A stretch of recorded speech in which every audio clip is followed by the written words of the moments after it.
જય બાબા સ્વામી. પરમ પૂજ્ય ગુરુદેવના ચરણોમાં કોટી કોટી વંદન. परम पूज्य गुरुमैयाના ચરણોમાં कोटि कोटि वंदन.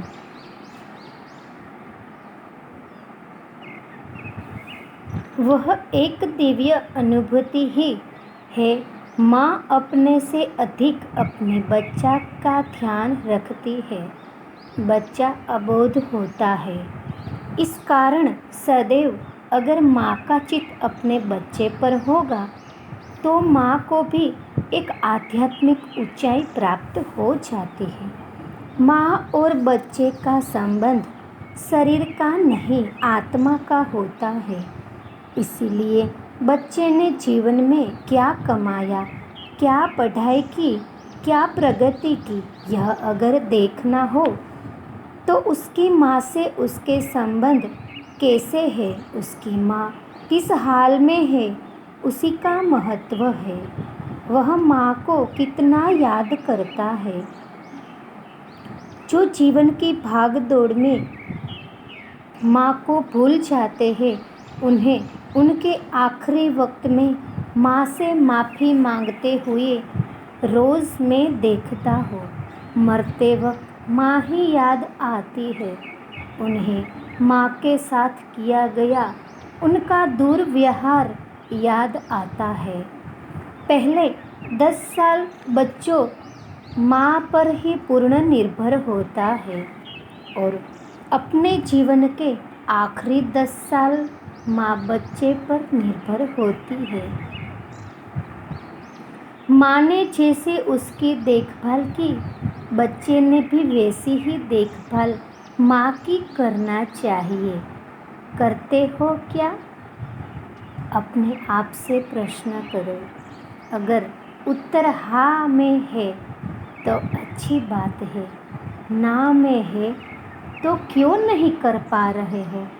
आत्मचिंतन करो। आत्मा इस धरती पर केवल मोक्ष प्राप्ति की इच्छा से ही जन्म लेती है और मुझे मोक्ष प्राप्त हो ऐसा शरीर कौन सी माँ दे सकती है? ऐसी माँ का चुनाव करती है।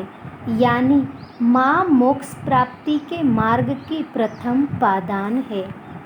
यही कारण है कि अच्छी माँ अच्छी आत्मा जन्म लेने के लिए आमंत्रित करती है और माँ की स्थिति जैसी होती है उसी स्तर की आत्मा उसके गर्भ में आती है।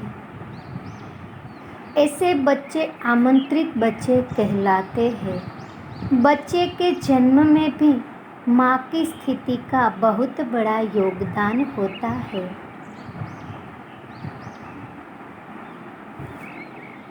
माँ के माध्यम से आत्मा शरीर धारण करती है। शरीर धारण कर फिर यात्रा प्रारंभ होती है दूसरे जन्म की। दूसरे जन्म से हमारा आशय आत्मा साक्षात्कार से हुए। आत्म साक्षात्कार के आशय इस ज्ञान से ही है कि मैं एक शरीर नहीं हूँ। शरीर मैंने धारण किया है लेकिन मैं एक पवित्र आत्मा हूँ। यह आत्मा का बोध ही आत्म साक्षात्कार है। यह मनुष्य का दूसरा जन्म होता है। पक्षी और ब्राह्मण को द्विज कहा गया है, यानी जिनके 2 जन्म होते हैं। पक्षी का पहला जन्म अंडे के रूप में होता है और दूसरा जन्म जब अंडा फूटकर बच्चा निकलता है तो दूसरा जन्म होता है। ठीक इसी प्रकार से ब्राह्मण जब अपनी माँ के पेट से निकलता है तब पहला जन्म होता है और जब उसका उपनयन संस्कार होता है तब ब्राह्मण को उसका गुरु आत्मा का साक्षात्कार कराता है। तब आत्मा के रूप में उसका भी दूसरा जन्म होता है।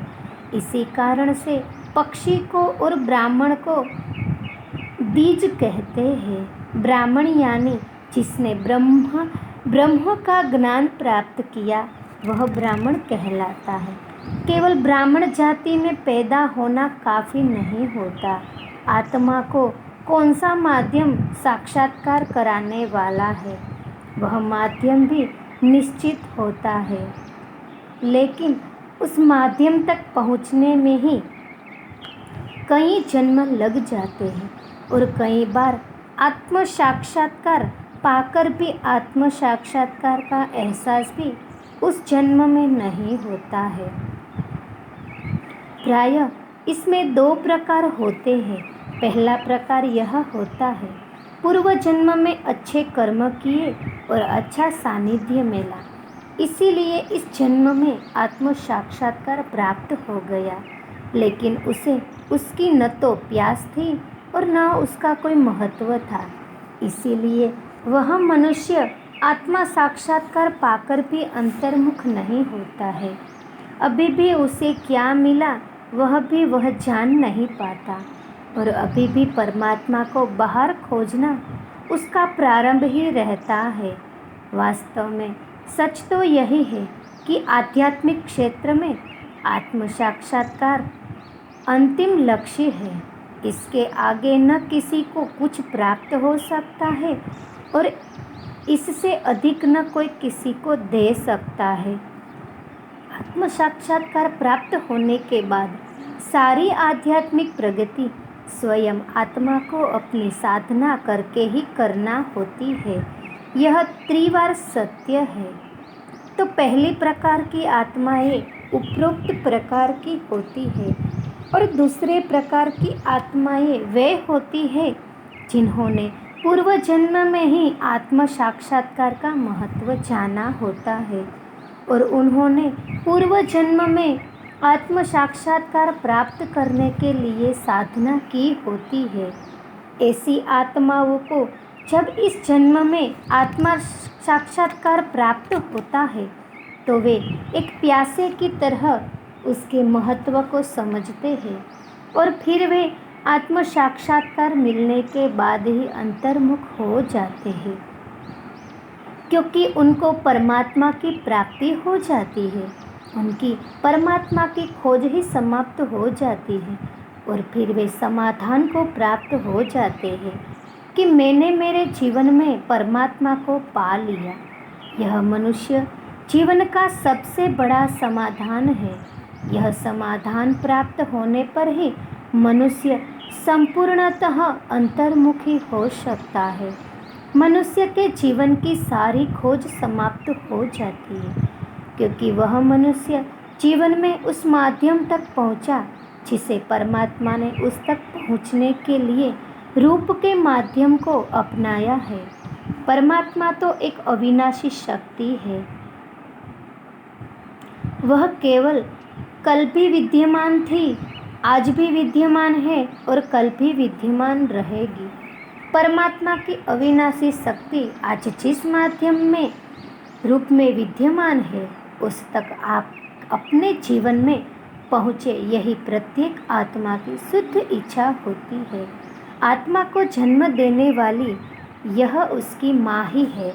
जिस प्रकार से शरीर को जन्म देने वाली माँ होती है, ठीक उसी प्रकार आत्मा को जन्म देने वाली भी माँ ही होती है। जिस प्रकार से शरीर की माँ को हम मरते दम तक नहीं भूल पाते, ठीक उसी प्रकार आत्मा की माँ को भी आत्मा कभी भी भूल नहीं पाती है। इसीलिए आत्म साक्षात्कार करने वाले सद्गुरु को मावली कहा गया है। मावली यानी माँ। सद्गुरु का भाव भी साधक के प्रति माँ का ही होता है।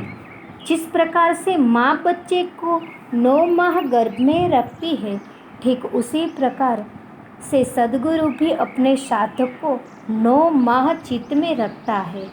जिस प्रकार माँ अपने छोटे बच्चे को पहले 10 साल संभालती है, सद्गुरु भी अपने साधक को 12 साल तक संभालता है। 12 साल की साधना के बाद साधक की आत्मनिर्भर हो जाता है, लेकिन संवत 12 साल साधक को बाहरी वातावरण से संरक्षण देना और 12 साल उससे नियमित साधना कराते रहना सद्गुरु का सूक्ष्म रूप से कार्य चलता है। यह सारा कार्य चैतन्य लहरिया की सूक्ष्म तरंगों से ही होता रहता है। आत्म साक्षात्कार भी स्वयं एक अनुभूति ही है। बस इस अनुभूति प्राप्त करने के लिए आप आपके माध्यम रूपी सद्गुरु तक पहुंचना चाहिए। कहते हैं न, पानी पियो छान कर और गुरु करो जान कर। गुरु को जानना अनुभूति से ही संभव है। कई लोग तर्क के द्वारा, बुद्धि के द्वारा अनुभूति को अनुभव करना चाहते हैं, लेकिन वह कभी भी संभव ही नहीं है, क्योंकि तर्क का संबंध बुद्धि से है और बुद्धि का संबंध शरीर से है, जबकि आत्मा की अनुभूति और आत्म साक्षात्कार का संबंध आत्मा और परमात्मा से यह है। जहाँ शरीर भाव समाप्त होता है, वह आत्मा भाव प्रारंभ होता है। इसीलिए बुद्धि और तर्क से अनुभूति को कभी भी जाना ही नहीं जा सकता है। आत्मा साक्षात्कार के बाद साधक स्वयं में ही अपने गुरु का एक अंश अनुभव करता है और फिर वह साधना करके उसी अंश को वृद्धिगत करता है। यही कारण है कि सद्गुरु की कभी मृत्यु नहीं होती है, क्योंकि वह लाखों साधकों के भीतर अंशों के रूप में तो विद्यमान ही रहता है। इस प्रत्येक अंश का अपना अलग महत्व है। आत्मा साक्षात्कार के बाद प्रत्येक साधक में अलग अपना एक निजी अंश होता ही है। साधक उस अंश को जितना बढ़ाता है, उस सद्गुरु के एक गुण साधक में प्रकट होने लगते हैं। इन सब के लिए लंबी साधना हो और संपूर्ण समर्पण भाव की आवश्यकता होती है। संपूर्ण समर्पण भाव के साथ साथ अन्य भाव भी होना आवश्यक है। अन्य भाव से आसे आत्मा का सारा भाव एक ही स्थान पर केंद्रित करना भाव में बड़ी शक्ति होती है। जब हम अपना संपूर्ण समर्पण भाव एक ही स्थान पर केंद्रित करते हैं, तो हमारी गुण ग्राहकता बढ़ जाती है और हम अपने सद्गुरु के संपूर्ण ज्ञान को ग्रहण कर पाते हैं। यह मेरा निजी अनुभव है। जिस प्रकार से माँ अपने गर्भस्थ शिशु को विचारों के माध्यम से संस्कार करते रहती है, ठीक वैसे ही सद्गुरु भी अपने साधक को सूक्ष्म रूप से संस्कार देते रहता है। देह को माँ तो मिल जाती है, पर आत्मा को प्रत्येक जन्म नहीं मिलती। उसके लिए जन्मों जन्मों तक इंतज़ार करना पड़ता है और आध्यात्मिक स्थिति भी बनानी पड़ती है। देह की माँ से आत्मा की माँ तक का सफ़र काफ़ी लंबा होता है। जिस प्रकार देह की माँ को देह नहीं, यह बार बार मिलने वाली प्रसन्नता से ही आत्मा की प्रगति होती है। अपनी आत्मा की तरंगे जब सद्गुरु की तरंगों से साथ जुड़ती है, तो हमारी आत्मा में भी आत्म भाव निर्माण हो जाता है।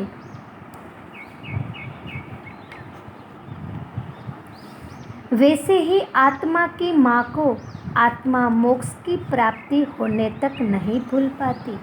जिस प्रकार देह अपनी माँ को एक पवित्र भाव से देखता है, वही पवित्रता आत्मा अपनी सद्गुरु रूपी माँ के प्रति जब तक नहीं लाता, तब तक आध्यात्मिक प्रगति संभव नहीं होती है।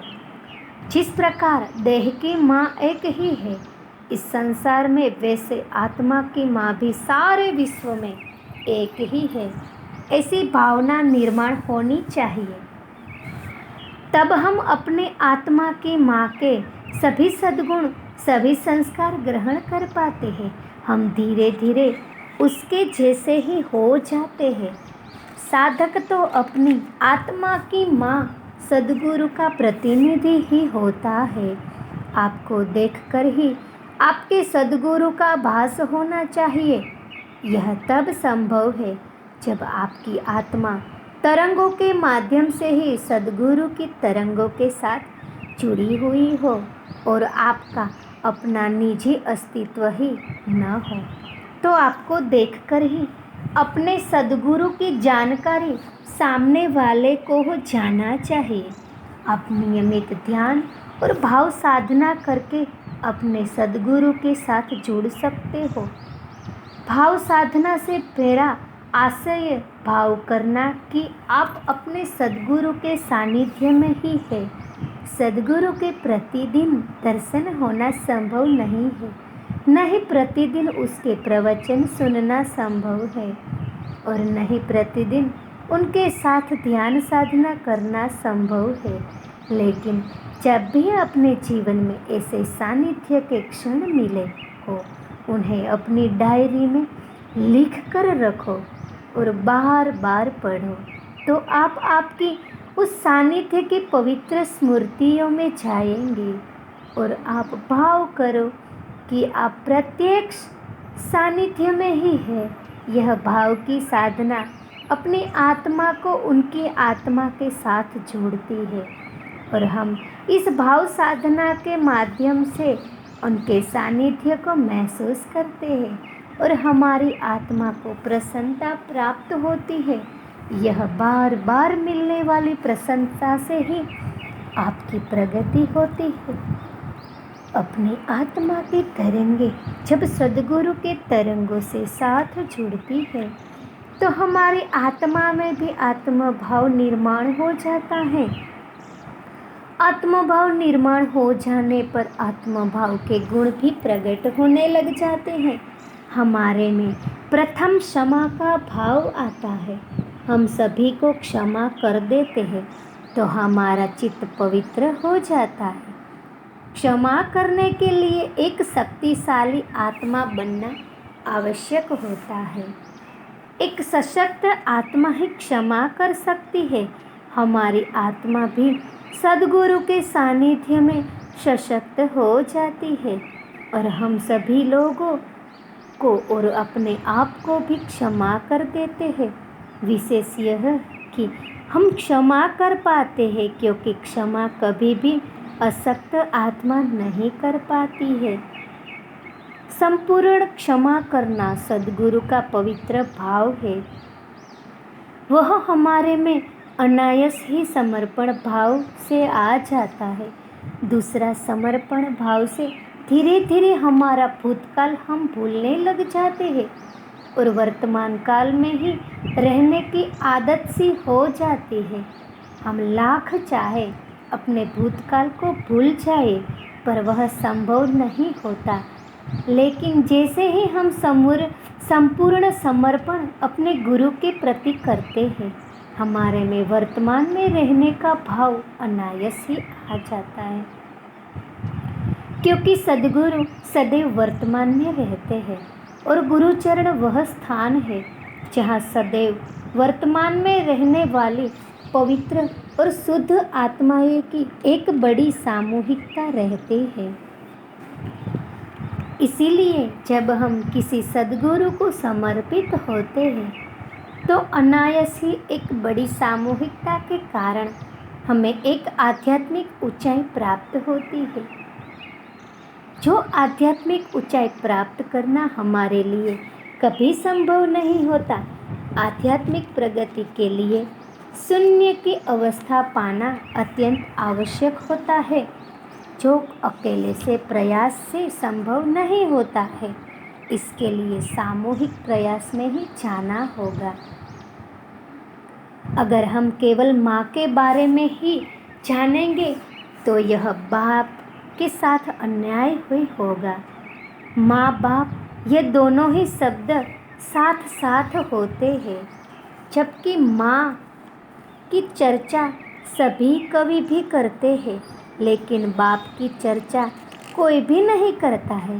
बिना दिए की ज्योति थोड़ी ही जल सकती है, लेकिन ज्योति प्रकाश देती है, इसीलिए ज्योति की चर्चा होती है।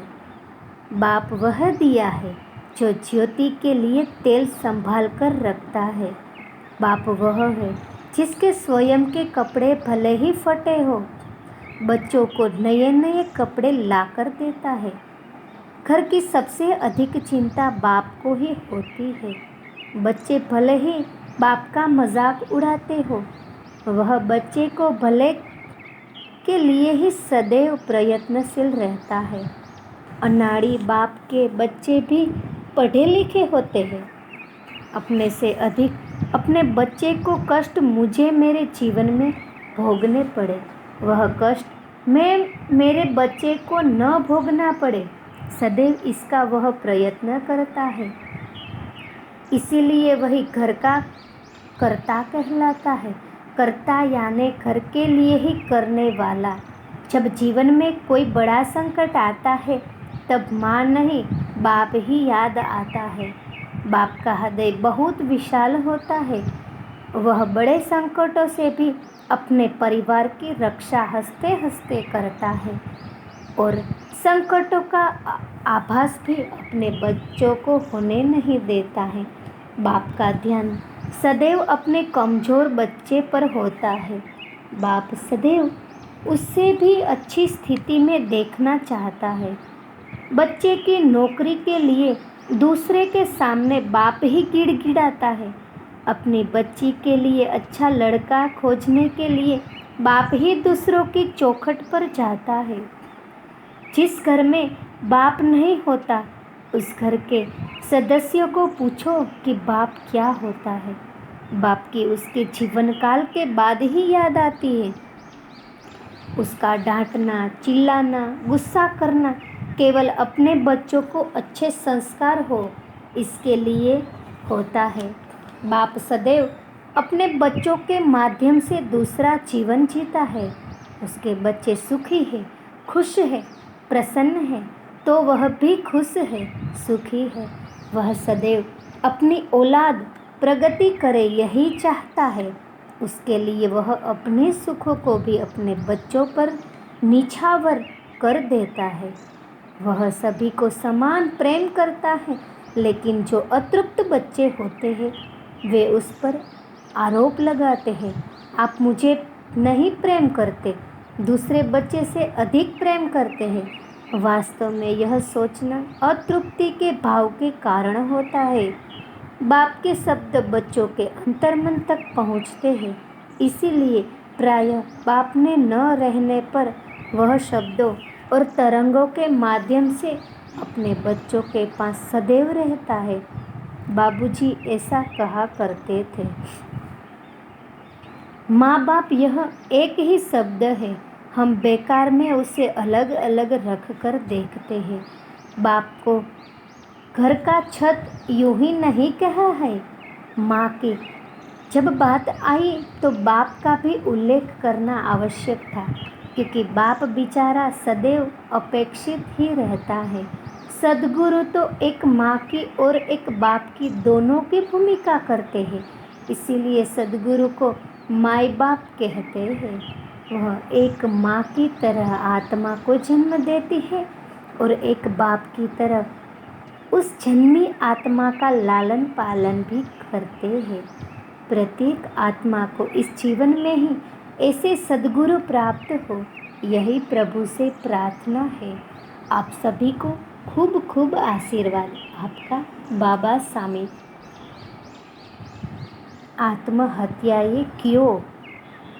दिनांक 18/2/2016 गुरुवार। सभी पुण्य आत्माओं को मेरा नमस्कार।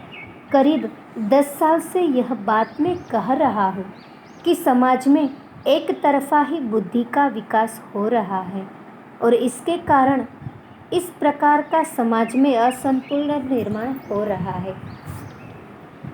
मेरे और मेरे पिताजी के समय में इतना बड़ा असंतुलन नहीं था, लेकिन पिछले 15 सालों में बुद्धि का विकास अधिक हो गया है। यातायात के साधक और संप्रेषण से साधनों के कारण आज मनुष्य के अत्यंत करीब आ गया है और इस निकटता के लिए मनुष्य तैयार नहीं था। सब कुछ अचानक हो गया। आज जो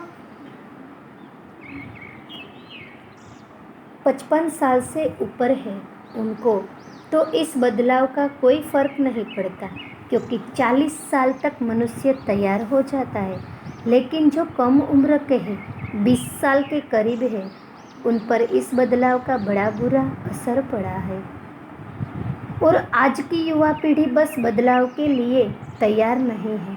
यही कारण है कि जो सहनशीलता हमारे समय में लोगों में थी, वह आज की पीढ़ी में नहीं है। अब योग की भाषा में इस प्रकार समझाया जा सकता है कि चंद्र नाड़ी के साथ साथ सूर्य नाड़ी का विकास भी जरूरी है। ये दोनों नाड़ियों का विकास साथ साथ होगा तो मनुष्य के जीवन में संतुलन बना रहेगा। सभी का विकास इस प्रकार से हो रहा है कि एक अच्छा हार्ट का विशेषज्ञ डॉक्टर तैयार हो रहा है, लेकिन वह हृदय विहीन, भाव विहीन है। वह कहता है, इतनी मेरी फीस है, तेरे पास है तो भर, तेरा ऑपरेशन करके बचाता हूँ, अगर नहीं है तो मर, मुझे कुछ लेना देना नहीं है। यानी डॉक्टर बुद्धिमान तो खूब है, पर उसमें भाव नहीं है। और यह भाव पक्ष कमज़ोर होना समाज के लिए और स्वयं डॉक्टर के लिए भी हितकारी नहीं है। डॉक्टर के जीवन में एक रूखापन आ गया। आज की युवा पीढ़ी की स्थिति इस बुद्धिमान डॉक्टर जैसी है। आज युवा पीढ़ी को खूब खूब तनख्वाहें देते हैं और खूब खूब काम भी उसके करवा कर लेते हैं, मानो उनकी उम्र 45 से 50 साल की हो।